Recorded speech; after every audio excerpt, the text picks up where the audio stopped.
brīžiem ir tāda sajūta, ka es dzīvoju kaut kādā drausmīgi sliktā seriālā, kuru raksta vairāk rakstnieki, kas savā starpā absolūti nekādi nav saistīti.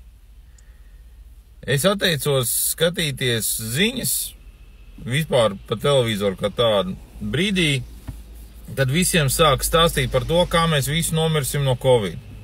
4 reizes stundā stāstīja pa visiem kanāliem, kā mēs visi nomirsim. Cik jau ir nomiruši un cik jau tulīdās nomirs. Es izslēdzu ārā, es vairs nevarēju, tas nav normāli. Pēc tam to pašu sāk par radio. Es pārstāju radio klausīties. Tā, kad sākās ziņas, es vienkārši viņas slēdzu ārā. Klausījos kompaktdiskus un tā tālāk. Pēc tam murgs notiekās ar Facebook. Es pārstāju Facebook skatīties, tāpēc, ka tur uzrādās politologi, virusologi. Tagad, kur tur kaut ko neieslēdz, jā, tur visur vieni speciālisti ir. Visi tev stāst par to, cik tu nepareizi dzīvo, cik tu nepareizi ēd. Tagad arī ieinstalēja iekšā šito TikTok. YouTube nav iespējams skatīties, ka tur ir viens reklāmas. Ieinstalēja šito TikTok iekšā, jā. Te arī viens gudrāks par otru. Visi zina, kā mēs tulītās nomirsim.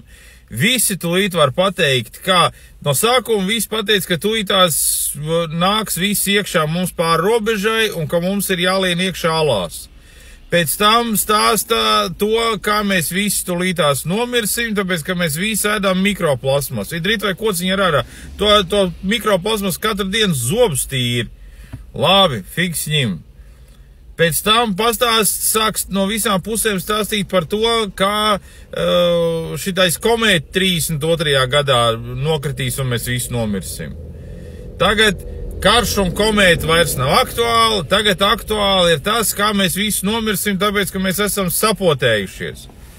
Bļāviens, kur ir kaut kas labs? Kaut kas labs, kāpēc viņš šitā te vajag sačakarēt? Televīzija vajag sačakarēt ar to, ka tev visi stāst par to, kā tev tūlīt nošaus un tu nomirsi.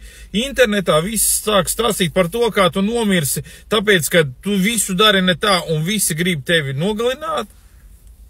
Kā tas viss ir noriebies? Vienkārši, un reklāmas, visur reklāmas. Tas jau vairs nav, tur jau, tu vienkārši, Facebookā, tu kaut ko skaties, bļaviens, aiz katra posta reklāma, tu viņu it kā slēdz ārā, pofigā. Es nezinu. Es reāli nezinu.